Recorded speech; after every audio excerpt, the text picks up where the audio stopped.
Je veux élever mon petit garçon au fond là-bas, Joseph. Je veux le voir derrière la chaire, quand je pourrai prendre cette Bible.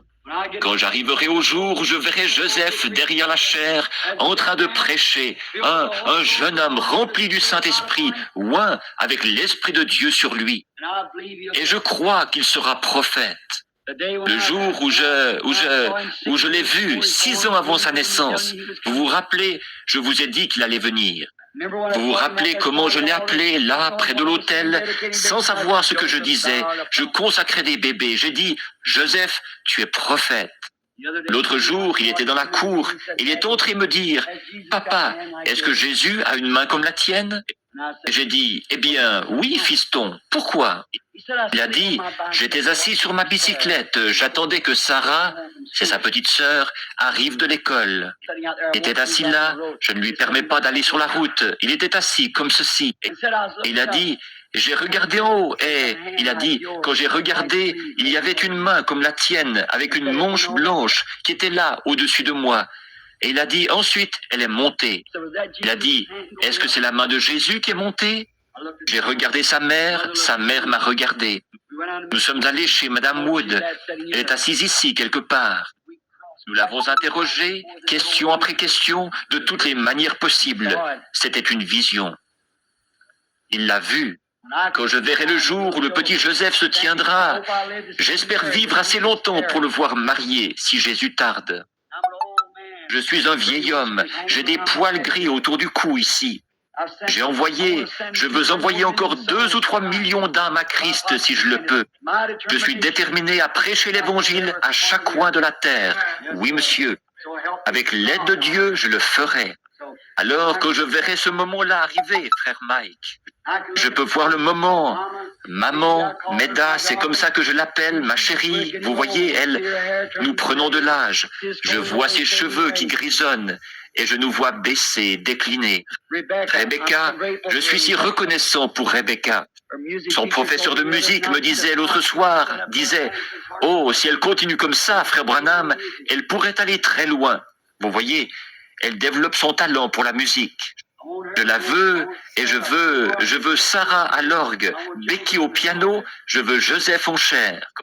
Quand je verrai cela arriver, et que moi et maman nous entrerons en titubant, appuyés sur ma vieille canne un soir, je viendrai sur la route. En regardant dans la salle, je verrai mon fils se tenir là, loin du Saint-Esprit, en train de prêcher ce même évangile. Je veux prendre ce vieux livre et dire, fiston, le voici, il est à toi. Tiens-t'en à cela. Ne fais pas de compromis sur une seule parole. Restes-y fidèle, trésor.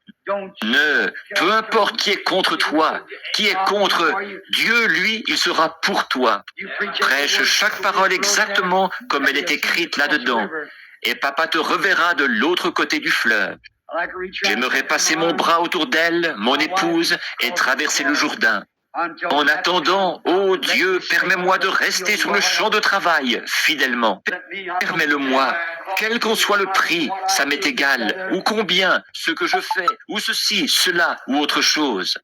Permets-moi de rester loyal et fidèle à la parole du Dieu vivant, afin que lorsque ce jour-là viendra et que je traverserai de l'autre côté, je puisse regarder là-bas et dire, vous voilà. Oh, mon précieux ami, mon précieux frère, ma précieuse sœur, jeunes prédicateurs, sortez sur le champ de travail. Attelez-vous à la tâche. Vous, tous les jeunes prédicateurs, et tout, ne restez pas assis. Ne restez pas assis à ne rien faire. Sortez, allez gagner une âme, faites quelque chose. Allez, mettez-vous à l'œuvre. Ne t'arrête pas, jeune prédicateur là-bas. Que Dieu te bénisse. En le regardant, je me revois quand j'avais à peu près cet âge-là, je pense, ou peut-être que j'étais un peu plus jeune que lui.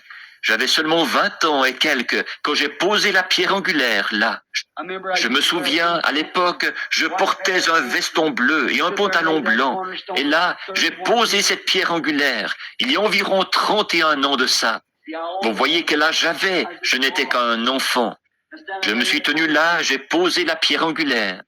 Je n'ai pas fait de compromis sur une seule parole. J'y suis resté fidèle, exactement comme quand j'ai posé cette pierre angulaire. Mon témoignage est là, à l'intérieur. Je l'avais écrit sur la page de garde de la Bible.